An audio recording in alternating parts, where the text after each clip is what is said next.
Hi అండి, I'm doctor Brahmandar Reddy. Dandruff అనేది చాలా కామన్ నావడేస్. ఎలా ట్రీట్ చేయొచ్చు, లేకపోతే దీంట్లో స్టేజెస్ ఏంటి, లేకపోతే దీంట్లో టైప్స్ ఏంటి, అది కొందరికి ఎందుకు ఎఫెక్ట్ అవుతుంది అనేది మాట్లాడుకుందాం. సో డాండ్రఫ్ అనేది ఇప్పుడు తలలో మనకి ఆయిల్ సీక్రెషన్స్ అనేవి ఉంటాయి. అది ఎప్పుడైతే ఎయిర్కి ఎక్స్పోజ్ అవుతుందో అది దాని మీద ఫంగల్ యాక్టివిటీ ఉండేసి డాండ్రఫ్ కింద కన్వర్ట్ అవుతుంది. సో ఫర్ సమ్ పీపుల్ అంటే కొందరికి తలలో ఫంగల్ యాక్టివిటీ ఎక్కువ ఉండి సీబం ఎక్కువ తయారైతే మటుకి డాండ్రఫ్ ఎక్కువ వస్తుంది.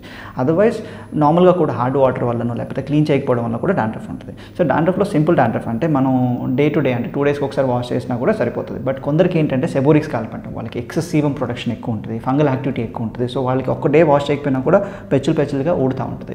సో సదే అంటే సెబోరిక్ స్కాల్ప్లో ఉన్న వాళ్ళు ఏం చేయాలంటే they have to wash almost 5 times a week 6 times a week and that to with the prescribed shampoos అంటాను.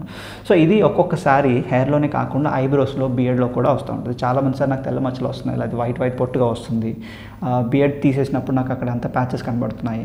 ఇది ఏదైతే తలలో ఉందో అది ఫేస్కి కూడా స్ప్రెడ్ అయింది అనొచ్చు.